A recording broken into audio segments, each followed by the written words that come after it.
When Deathworlders unleashed their unmatched strength. Captain Marcus Chen stood on the bridge of the UES Defiance, watching the swirling colors of hyperspace collapse into the familiar darkness of normal space.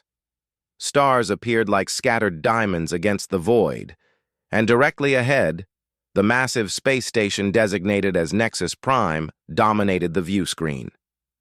The cylindrical structure stretched for kilometers, its surface dotted with docking bays and communication arrays that pulsed with alien lights.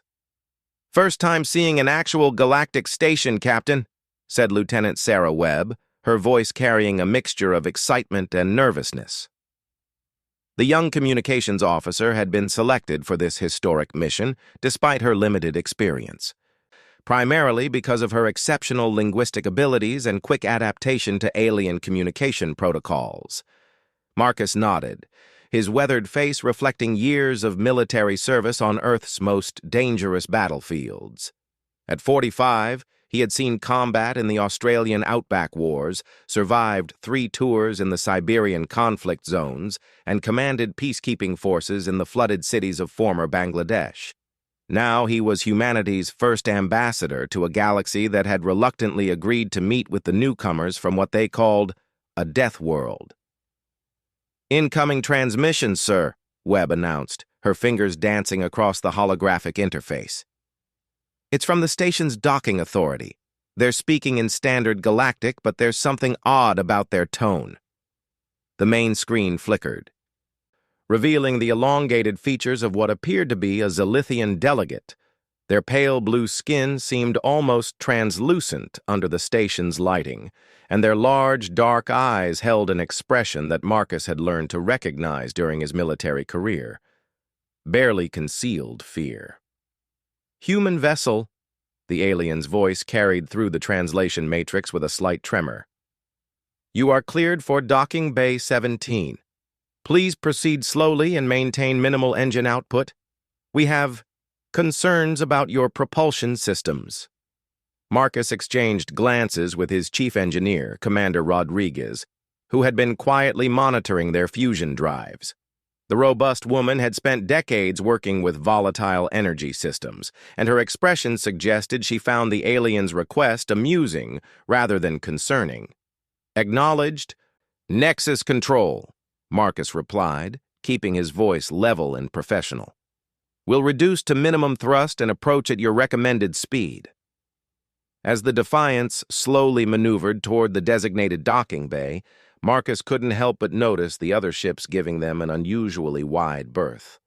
Sleek vessels with curved hulls and organic-looking designs seemed to drift away from their approach vector, while smaller craft actually changed course entirely to avoid passing near the human ship.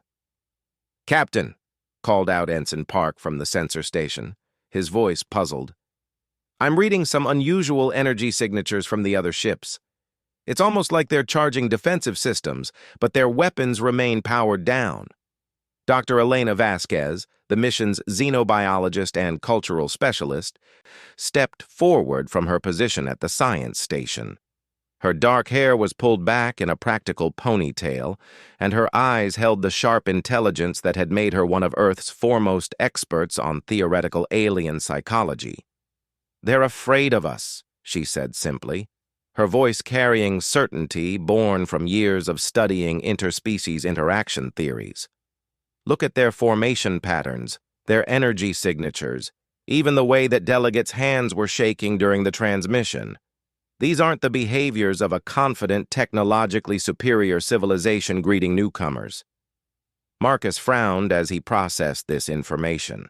According to the limited intelligence Earth had received through long-range quantum communications, the Galactic Alliance comprised over 200 species spanning dozens of star systems. Their technology was supposedly centuries ahead of humanity's, and their combined military forces numbered in the millions of ships. The docking procedure proceeded without incident, though Marcus noted that the station's automated systems seemed overly cautious, scanning their ship multiple times and requesting verification of their life support systems, gravity generators, and even their food storage compartments. It was as if the aliens expected the human vessel to spontaneously explode or release some form of deadly contamination. Once the airlocks had sealed and atmosphere had been confirmed as compatible, Marcus led a small diplomatic team consisting of Dr. Vasquez, Lieutenant Webb, and 2 security specialists through the connecting tube. The station's interior was a marvel of engineering, with soaring corridors that seemed to stretch endlessly in multiple directions, their walls covered in a soft, bioluminescent material that provided gentle illumination. The gravity was lighter than Earth standard, perhaps 3/4 of what they were accustomed to, and Marcus noticed that his team moved with an unconscious ease that seemed to surprise the alien personnel they encountered. Tall, willowy beings with feathered crests stopped to stare as the humans passed, while shorter, stockier creatures with crystalline skin formations whispered among themselves in languages the translation matrix couldn't immediately process. Their escort, a Zalithian named Keth, who introduced himself as a junior diplomatic attaché, seemed increasingly nervous as they made their way through the station's maze-like interior. His pale hands trembled slightly as he gestured toward various points of interest, and his voice carried an almost reverent tone when he spoke about the accommodations that had been prepared for the human delegation. "Your quarters have been specially reinforced," Keth explained, his large eyes darting nervously toward Marcus's security team. "And we've installed additional atmosphere recyclers in case your respiratory requirements change unexpectedly. The furniture has been constructed to withstand forces up to 10 times standard gravity loads." Dr. Vasquez raised an eyebrow at this information. 10 times standard? That seems excessive for basic furniture. Keth's skin took on a slightly paler hue. We weren't certain about Deathworlder physiology. The reports we received suggested that your species possesses unusual physical capabilities. They arrived at a large conference chamber where representatives from dozens of species had assembled. The room was vast, with a domed ceiling that displayed a slowly rotating view of the galaxy and tiered seating that accommodated the various physiological needs of the assembled delegates. Some representatives floated in specialized atmospheric bubbles, while others required elaborate life support apparatus that hummed quietly in the background. As the human delegation entered, a noticeable hush fell over the assembly. Marcus felt hundreds of alien eyes focusing on his small group, and he noticed that several representatives actually moved their seats farther from the central area where the humans had been assigned places. The session's moderator was a being unlike anything Marcus had encountered in Earth's theoretical xenobiology databases. Tall and imposing, with silver-scaled skin and multiple arms that ended in delicate, articulated hands, the creature radiated an aura of ancient wisdom and barely contained power. When it spoke, its voice resonated with harmonic overtones that seemed to vibrate through the chamber's structure itself. "I am Coordinator Vashati of the Hegemony Caste," the being announced, its words translated with perfect clarity. "And I speak for the Galactic Alliance in this first formal contact with the species that calls itself humanity." Marcus stepped forward, his military bearing evident in every movement. "I am Captain Marcus Chen, representing the United Earth Government. We come in peace, seeking dialogue and mutual understanding with the species of the Galactic Alliance." A ripple of what might have been nervous laughter passed through some sections of the assembly. Coordinator Vashati's multiple eyes focused intently on Marcus, and when the being spoke again, its tone carried unmistakable concern. "Captain Chen, your species' reputation has preceded you throughout the galaxy. The reports we have received paint a picture of beings who evolved on a world so hostile that mere survival requires capabilities that exceed those of most sentient species." Dr. Vasquez leaned slightly forward, her scientific curiosity overriding diplomatic protocol. "Coordinator, what exactly have you heard about Earth and humanity?" The ancient being's scales seemed to shimmer with what might have been anxiety. Your homeworld registers as a Class 12 death world on our habitability scale. The gravitational forces alone would crush most species represented in this chamber. Your atmosphere contains corrosive gases that would dissolve the respiratory systems of half our membership. The temperature variations, seismic activity, and radiation levels would be lethal to virtually any other known form of life. Marcus found himself struggling to process this information. Earth, while certainly not the most hospitable planet imaginable, had never seemed particularly extreme to its human inhabitants. The gravity was simply gravity, the air was simply air, and the various environmental challenges were simply part of life. Furthermore, Coordinator Vashati continued, our long-range observations suggest that your species regularly engages in physical activities that would be impossible for most galactic citizens.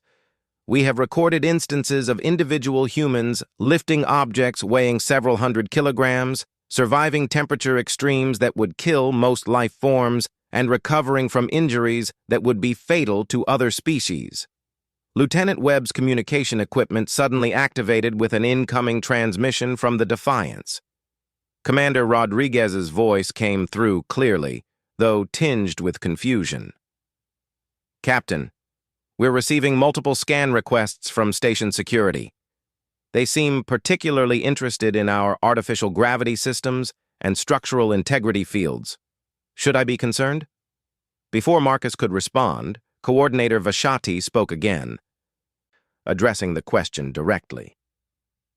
Captain Chen, our scans indicate that your vessel was constructed to withstand physical stresses that exceed those typically encountered in standard space travel. The hull thickness, structural reinforcement, and redundant safety systems suggest a species accustomed to operating in extremely hazardous environments. Dr. Vasquez exchanged glances with Marcus, her expression reflecting growing understanding. Coordinator, I believe there may be a fundamental misunderstanding about human capabilities and Earth's environment. While our planet certainly presents challenges, we don't consider ourselves unusually strong or resilient. A new voice entered the conversation, speaking from one of the floating atmospheric chambers. The being inside appeared to be composed of flowing, liquid-like substance that pulsed with bioluminescent patterns. Deathworlder, the entity said, its words translated with an oddly reverent tone. Our databases contain reports from the edge of your solar system. Automated probes detected industrial activity on worlds that register as completely uninhabitable. Mining operations on airless moons, construction projects on gas giant satellites exposed to lethal radiation, and energy collection facilities positioned closer to your star than should be survivable. Marcus realized that humanity's expansion throughout the solar system, driven by necessity and resource requirements, had been interpreted by galactic observers as evidence of superhuman resilience and technological capability. What humans considered normal adaptation to challenging environments was apparently viewed by galactic standards as impossible feats of endurance. The session continued for several more hours, with representatives from various species presenting their concerns about human physiology, technology, and potential impact on galactic civilization. Marcus and his team found themselves constantly explaining that what the aliens perceived as extraordinary abilities were simply normal human characteristics shaped by Earth's environment. As the formal presentations concluded, Coordinator Vashati approached the human delegation with an expression that seemed to combine curiosity with caution. Captain Chen, the Alliance requires time to process this information and determine appropriate protocols for integrating your species into galactic civilization. However, I must ask directly, what are humanity's intentions regarding expansion beyond your solar system? Marcus considered the question carefully, aware that his answer might influence humanity's relationship with the galaxy for generations to come. Coordinator, humanity seeks knowledge, trade, and peaceful coexistence with other sentient species. We hope to contribute to galactic civilization while learning from species far more advanced than ourselves. The ancient being's scales shimmered again, this time with what might have been relief. "Your words are encouraging, Captain Chen. However, the Alliance must consider the implications of admitting a species capable of thriving in environments that would destroy most galactic citizens. There are concerns about the potential disruption such capabilities might cause." As the day's proceedings came to an end, Marcus found himself walking back through the station's corridors with a growing appreciation for the complexity of humanity's situation. They were not the weak supplicants seeking admission to an advanced galactic civilization that he had expected to be. Instead, they were apparently viewed as potentially dangerous newcomers whose very existence challenged the established order of galactic society. The reactions of individual aliens they encountered reinforced this perception. Creatures that towered over the humans physically seemed to shrink away from contact, while smaller beings watched with expressions that mixed fear and fascination. It was becoming clear that humanity's reputation as Deathworlders carried implications far beyond simple environmental adaptation. Back in their quarters, Dr. Vasquez compiled her observations, while Lieutenant Webb established secure communications with Earth. The reinforced furniture that had seemed excessive earlier now took on new significance as evidence of how thoroughly the galaxy misunderstood human capabilities and intentions. "Captain," Dr. Vasquez said, looking up from her data pad, "I think we've stumbled into something much more complicated than a simple first contact scenario. The galaxy isn't just afraid of us because we're new and unknown. They're afraid because they think we're impossibly strong and dangerous." Marcus nodded, staring out through the reinforced, transparent aluminum of their viewport at the vast station surrounding them. Somewhere in this maze of corridors and chambers, representatives from hundreds of species were undoubtedly debating humanity's future in galactic civilization. The outcome of those discussions would determine whether Earth's children would find acceptance among the stars or face isolation as cosmic pariahs feared for abilities they didn't even realize they possessed. The next phase of humanity's greatest adventure was about to begin, and Marcus couldn't shake the feeling that the galaxy was about to discover just how wrong their assumptions about Deathworlders really were. When Deathworlders unleashed their unmatched strength, the emergency alarm pierced through the artificial calm of Nexus Prime's diplomatic quarter, its harsh tones reverberating through the station's corridors with an urgency that sent alien personnel scattering in dozens of different directions. Captain Marcus Chen jolted awake in his reinforced quarters, his military training immediately assessing the situation as his feet hit the deck plating that had been designed to withstand forces no human would ever naturally exert. "Captain," Lieutenant Webb's voice crackled through the communication system, strain evident despite the translation matrix's neutral tones. "We've got a massive situation developing in the station's industrial sector. Some kind of catastrophic failure in the primary power distribution network." Marcus was already pulling on his uniform, muscle memory from decades of emergency responses taking over. Through the reinforced viewport of his quarters, he could see the normally steady pulse of the station's external lighting flickering erratically, and several sections appeared to have gone completely dark. Dr. Vasquez appeared in the doorway, her scientific equipment already in hand, and her expression reflecting the same mixture of concern and professional curiosity that had made her invaluable during their diplomatic mission. "Marcus, the station's gravitational fields are fluctuating. I'm reading massive power surges throughout their infrastructure."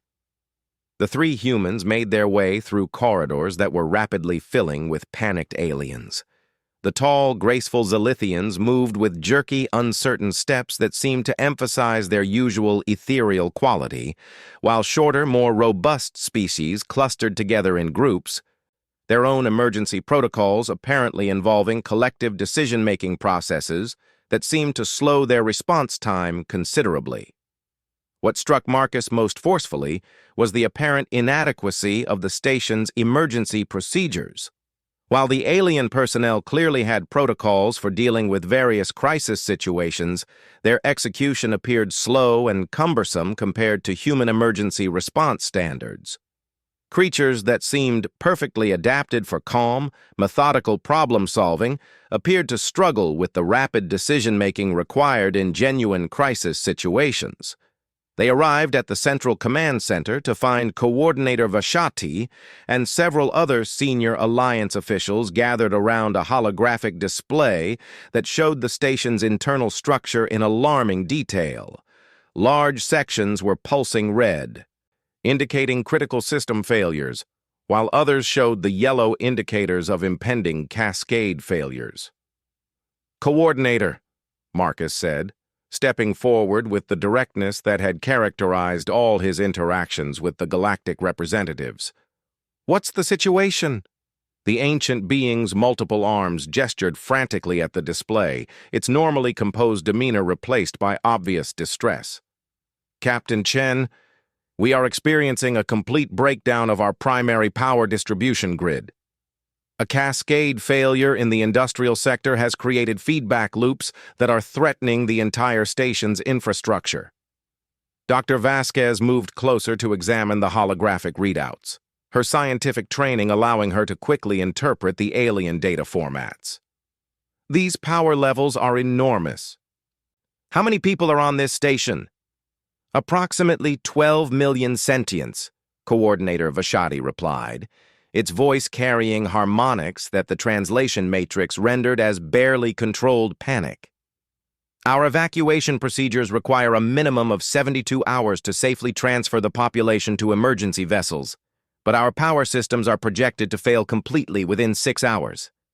Marcus felt the familiar calm that had served him through countless crisis situations settling over his thoughts. Around him, alien officials appeared to be engaging in elaborate consultation processes, with representatives from various species offering input through complex communication protocols that seemed designed for thorough deliberation rather than rapid response. "What's causing the cascade failure?" he asked, cutting through what appeared to be the beginning of a lengthy technical explanation from a crystalline being whose species seemed to communicate through harmonic resonance. A new figure approached the group, and Marcus recognized the urgency in its movements despite the creature's unfamiliar physiology. This being was smaller than most of the assembled officials, with multiple appendages that ended in sophisticated manipulation tools, and its body was covered in what appeared to be organic armor plating. "I am Chief Engineer Thekta," the being announced, its words coming rapidly through the translation matrix. "The failure originated in our quantum containment systems for antimatter storage. A microscopic breach in the containment field created a feedback resonance that is propagating throughout our entire power grid." Dr. Vasquez looked up from her examination of the technical data. "Antimatter storage? How much are we talking about?" Engineer Thekta's organic plating seemed to shift color, taking on darker hues that Marcus was beginning to recognize as expressions of extreme stress among several alien species. "Sufficient to power this station for approximately 1 standard year. If the containment fails completely, the explosion would sterilize this entire star system." The magnitude of the crisis was becoming clear, and Marcus found himself automatically shifting into command mode, his mind already beginning to evaluate possible solutions and response strategies. Around him, the alien officials continued their consultations, but their deliberate, consensus-building approach seemed increasingly inappropriate for a situation that demanded immediate action. "What options do you have for containing the breach?" Marcus asked, directing his question toward Engineer Thekta, who seemed to be the only alien present with direct technical knowledge of the failing systems. "Our automated systems are attempting to establish secondary containment, but the feedback resonance is interfering with our control mechanisms. Manual intervention would require direct access to the containment chamber, but..." The engineer's plating darkened further. "The radiation levels and gravitational stresses in that area would be lethal to any known form of life." Lieutenant Webb, who had been monitoring communications from the Defiance, suddenly looked up with an expression of surprise. "Captain, Commander Rodriguez is requesting permission to examine the station's technical specifications. She thinks she might have an idea." Before Marcus could respond, Coordinator Vashati turned toward the human delegation with an expression that seemed to combine hope with disbelief. "Captain Chen, are you suggesting that your people might be able to assist with this crisis?" "We'd like to try," Marcus replied simply. "Can you provide our engineer with access to your technical databases?" The next few minutes revealed information that fundamentally altered the alien representative's understanding of human capabilities. Commander Rodriguez, appearing on the holographic communication system from the Defiance's engineering section, quickly absorbed technical specifications that had taken the station's alien engineers several hours to compile. "The problem is straightforward," Rodriguez explained, her calm demeanor contrasting sharply with the obvious panic of the alien technical staff. "Your containment field is experiencing harmonic resonance because your control systems are trying to compensate for microscopic fluctuations instead of allowing the system to stabilize naturally." Engineer Thekta's plating shifted through several different color patterns before settling on what Marcus was learning to recognize as confusion. "Commander Rodriguez, our calculations indicate that natural stabilization would require approximately 47 hours, during which time the containment breach would expand beyond our ability to control." Rodriguez's image shook its head with the patient expression she typically reserved for explaining complex engineering concepts to non-technical personnel. "That's assuming your current power load remains constant. If you reduce the load by about 30% and manually adjust the harmonic frequency, the system should stabilize within 2 hours. Manual adjustment would require someone to physically access the containment chamber," Engineer Thekta protested, its voice carrying tones the translation matrix rendered as hopeless. "The radiation exposure alone would be fatal within minutes." "How fatal?" Dr. Vasquez asked, her scientific curiosity overriding the obvious danger implicit in the question. The alien engineer consulted its technical displays before responding. "Radiation levels approximately 50 times the lethal threshold for most galactic species, gravitational stress equivalent to 3 times standard planetary gravity, and temperature fluctuations between near absolute zero and several hundred degrees above normal atmospheric temperature." Dr. Vasquez exchanged glances with Marcus, and he could see her performing rapid mental calculations. "Marcus, those conditions would be challenging, but not necessarily fatal for humans. Our radiation tolerance is much higher than most species. We are adapted to high-gravity environments, and our temperature regulation systems could handle those fluctuations for limited periods." A profound silence fell over the assembled alien officials as the implications of Dr. Vasquez's statement became clear.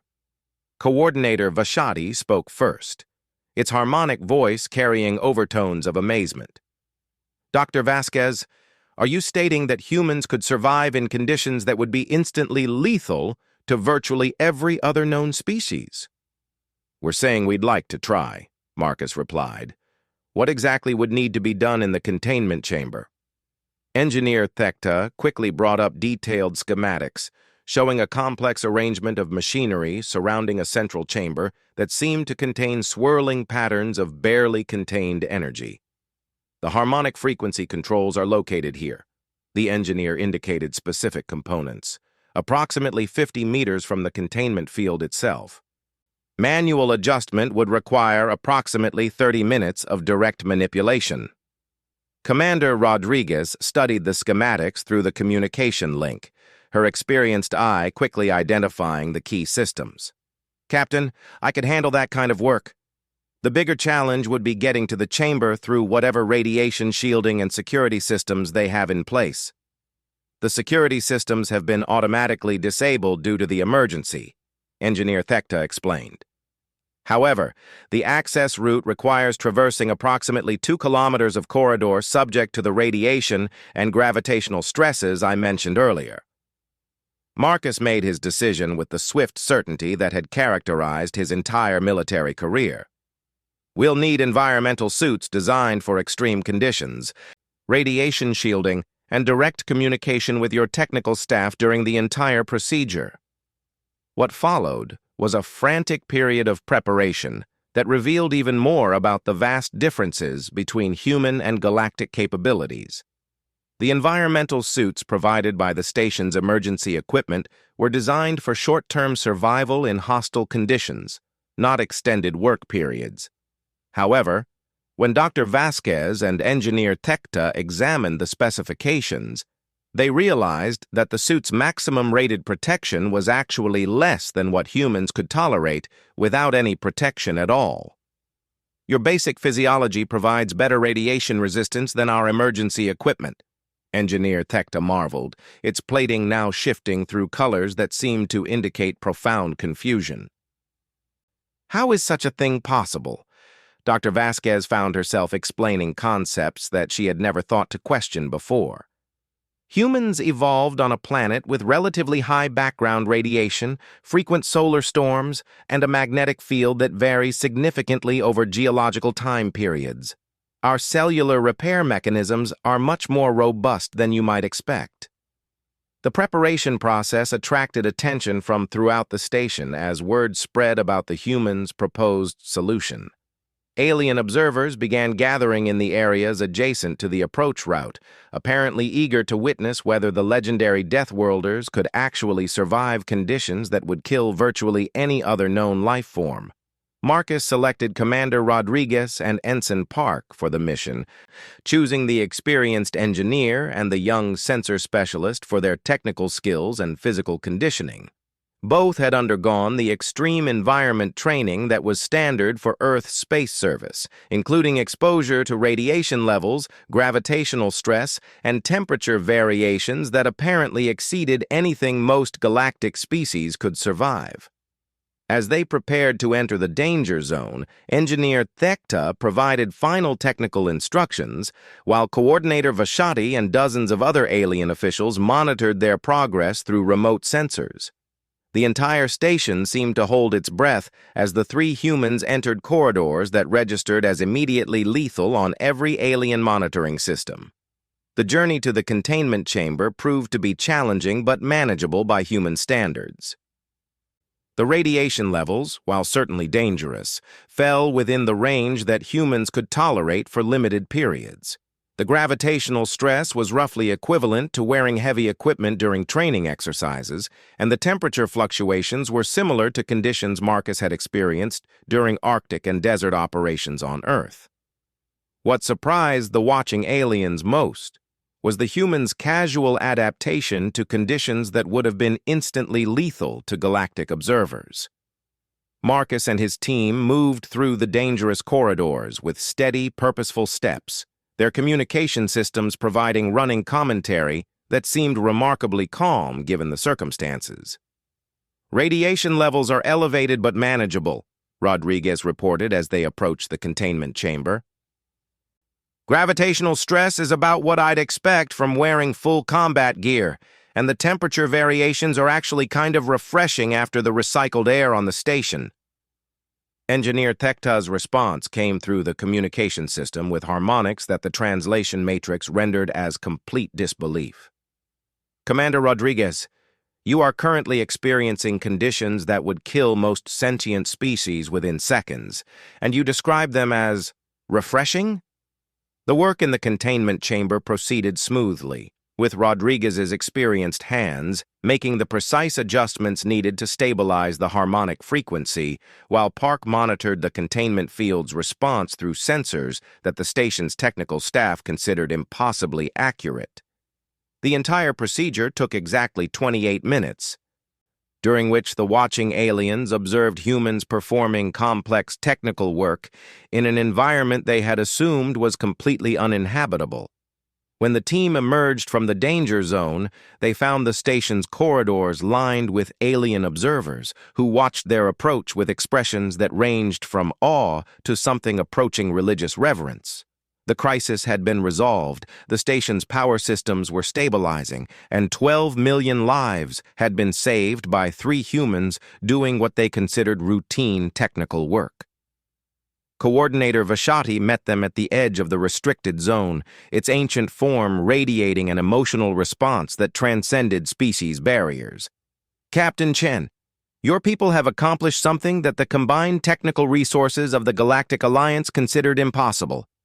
You have entered an environment that should have killed you instantly and performed complex work while exposed to lethal conditions." Marcus found himself struggling to understand the magnitude of the alien response. "Coordinator, we just did what needed to be done. The conditions were challenging, but nothing we couldn't handle with proper preparation and teamwork." The ancient being's scales shimmered with patterns that suggested emotions for which the translation matrix had no adequate words. "Captain Chen, you and your people have just demonstrated that the legends about Deathworlders are not legends at all.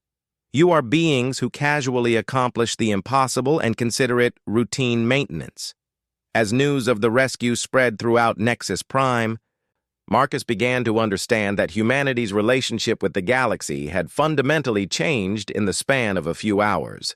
They were no longer unknown newcomers seeking acceptance into galactic civilization. They had become something far more significant and potentially far more dangerous. They had become the species that could go where no one else could go and do what no one else could do.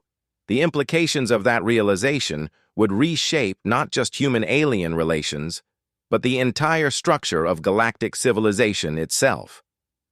When Deathworlders unleashed their unmatched strength, 6 months after the crisis at Nexus Prime, Captain Marcus Chen found himself standing in what had once been the Galactic Alliance's most restricted conference chamber, now hastily converted into humanity's first permanent embassy within galactic space. The irony wasn't lost on him that the same chamber where alien representatives had once debated whether humanity posed too great a threat to galactic civilization now served as the coordination center for humanity's expanding role in galactic affairs. The transformation had been remarkable and, from Marcus's perspective, somewhat overwhelming. What had begun as a simple diplomatic mission had evolved into something unprecedented in galactic history. The rapid integration of a species whose capabilities so exceeded galactic norms that they were reshaping the fundamental assumptions underlying interspecies cooperation. Dr. Elena Vasquez entered the chamber carrying a data pad, loaded with the latest reports from human teams operating throughout Alliance space. Her role had expanded far beyond xenobiology into something approaching galactic policy analysis, as governments throughout the galaxy sought to understand the implications of humanity's unique capabilities. "The requests keep coming," she said, settling into a chair that had been reinforced according to the galaxy's now standard protocols for human furniture. 17 more systems have formally requested human assistance with projects that were previously considered impossible or too dangerous to attempt. Marcus reviewed the list on his own display, marveling at the scope of what the galaxy was asking humanity to undertake. Asteroid mining operations in systems with lethal radiation levels, construction projects on worlds with crushing gravity, exploration missions to regions of space where the environmental conditions exceeded the survival capabilities of every known species except humans. "It's getting out of hand," he said, though his tone carried more concern than complaint. 3 months ago, we were asking for permission to establish trade relations. Now they want us to single-handedly revolutionize their infrastructure development capabilities." The transformation hadn't been without complications. Humanity's demonstration of their casual ability to survive in conditions that would kill other species had triggered what Dr. Vasquez had termed a capability cascade throughout galactic civilization. Projects that had been abandoned as impossible were being reconsidered, exploration initiatives that had been deemed too dangerous were back on the table, and entire industries were being restructured around the assumption that humans could provide access to previously unreachable resources. Commander Rodriguez appeared in the chamber's holographic communication system, her image transmitted from the bridge of the newly constructed UES Frontier, humanity's second starship, and the first designed specifically for the extreme environment operations that had become humanity's specialty within the galactic community.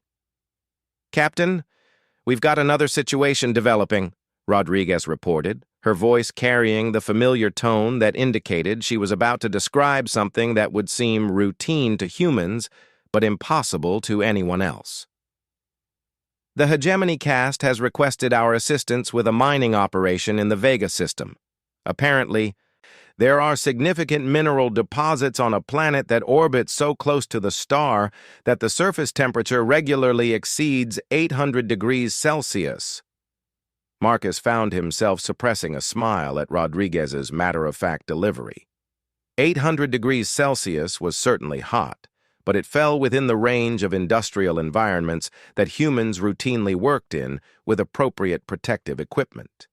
To the galaxy's other species, such temperatures represented instant death.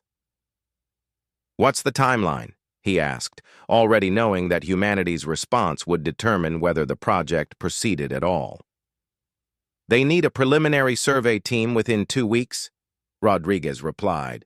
"The geological window for optimal extraction will only last about 6 months, and they can't get automated systems close enough to the planet to perform the necessary analysis." Dr. Vasquez looked up from her data pad with an expression that had become increasingly common during their expanded operations. "Marcus, we're running into the same problem we've been seeing everywhere. The galaxy's automated systems and robotic technologies are designed for the environments that galactic species can survive in. They're not built for the extreme conditions that humans consider manageable." The issue had emerged as one of the most significant obstacles to humanity's integration into galactic civilization. While alien technology was often centuries ahead of human capabilities in areas like faster-than-light travel, energy generation, and information processing, it had never been designed to operate in the hostile environments that humans could access. This created a unique situation where humanity's supposedly primitive technology was actually superior for specific applications that the galaxy desperately needed. Lieutenant Webb entered the chamber with a communication priority indicator that Marcus recognized as requiring immediate attention. Her role had expanded into something resembling galactic intelligence analysis as human teams operating throughout Alliance space reported their observations about the broader implications of their work. "Captain, we're receiving a priority transmission from Earth," she announced, activating the chamber's main holographic display. "Admiral Harrison wants to discuss some developments that have emerged from the intelligence reports we've been sending back." The display activated to show Admiral Susan Harrison, the gruff, practical officer who had been placed in command of Earth's expanding interstellar operations. Her weathered features reflected decades of military service, and her expression suggested she was about to discuss something of considerable importance. "Marcus, we've been analyzing the reports from your teams throughout Alliance space, and we've identified some patterns that have significant implications for humanity's future role in the galaxy," Admiral Harrison began without preamble. "It appears that human capabilities aren't just useful for extreme environment operations. They're fundamentally reshaping how the galaxy thinks about resource extraction, exploration, and infrastructure development." Marcus nodded, having observed similar trends in his own interactions with alien officials. "Admiral, we're seeing requests for human involvement in projects that were abandoned decades or even centuries ago because they were considered impossible." "That's exactly what concerns us," Admiral Harrison replied, her expression growing more serious. "The galaxy is becoming dependent on human capabilities in ways that could create significant political and economic complications. We need to be very careful about how we manage this expansion." Dr. Vasquez leaned forward, her scientific background making her particularly sensitive to the broader implications of humanity's unique position. Admiral, what kind of complications are you anticipating? Economic disruption, political realignment, and potential resentment from species that feel displaced by human capabilities, Admiral Harrison responded bluntly. We're getting reports that some governments are restructuring their entire industrial policies around the assumption that humans will be available to handle extreme environment operations. That level of dependency could create problems if our relationship with the galaxy changes. The conversation was interrupted by an urgent communication from Coordinator Vashati, whose ancient form appeared in a secondary holographic display with obvious distress evident in its posture and coloration.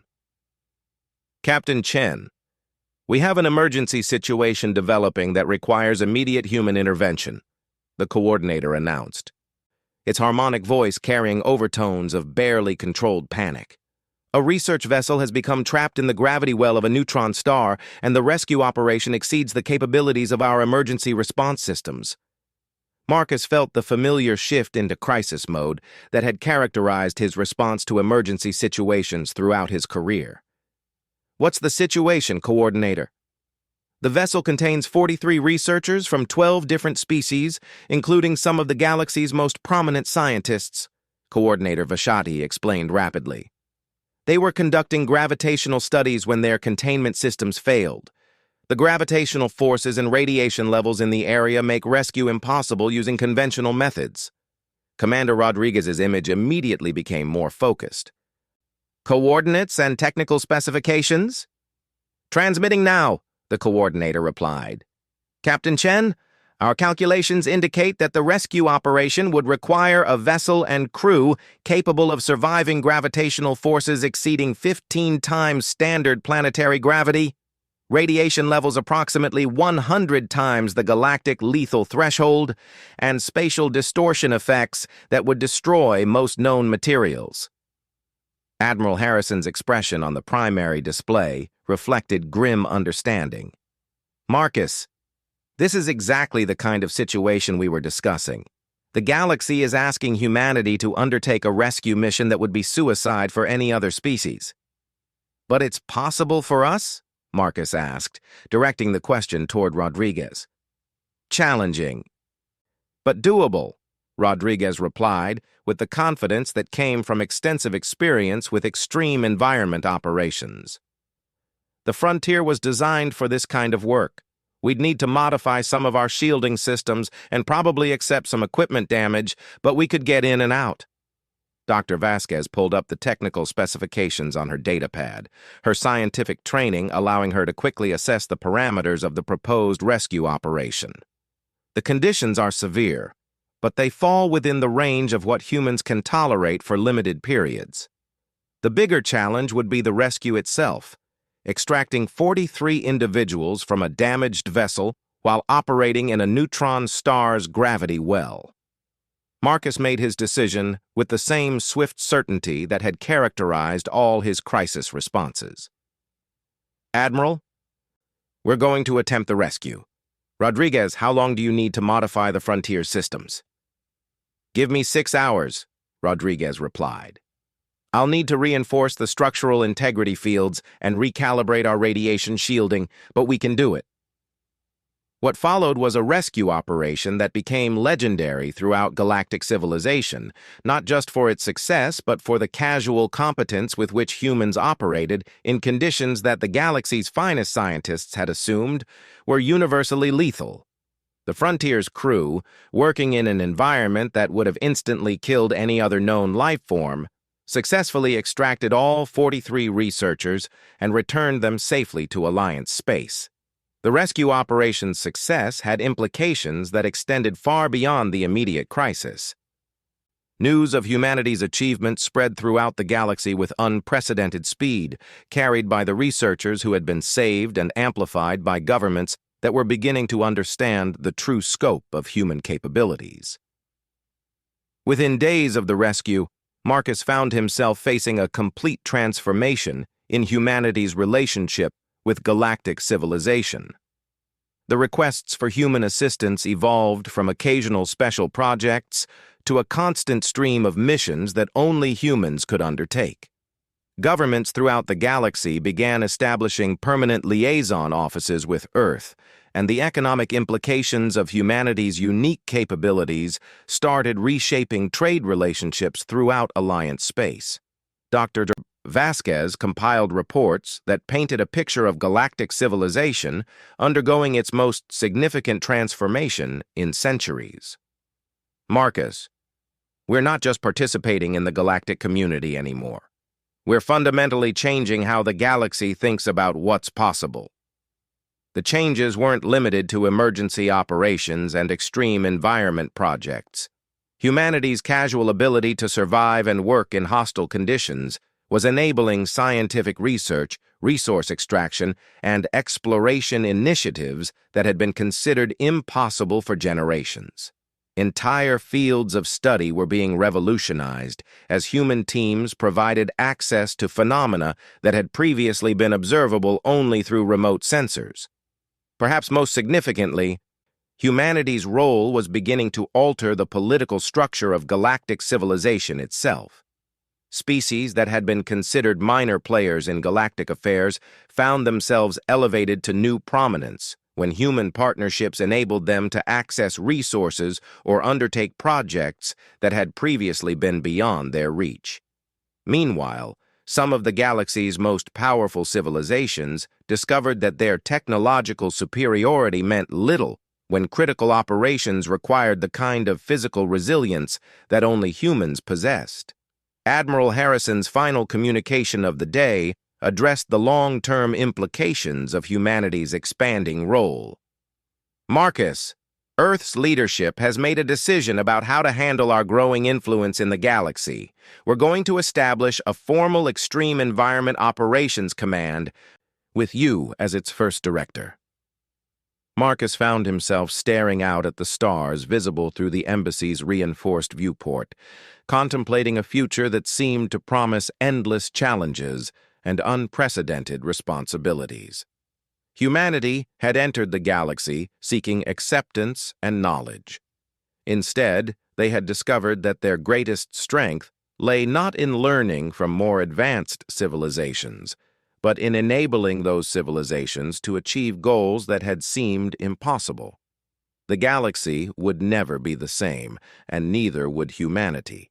They had unleashed their unmatched strength not as conquerors or dominators, but as partners and enablers, transforming the very definition of what galactic civilization could accomplish. In the end, the Deathworlders had done more than prove they could survive among the stars. They had shown the galaxy itself how to reach for achievements that had once seemed beyond the realm of possibility, and in doing so, they had secured their place not just as members of galactic civilization, but as its most indispensable contributors.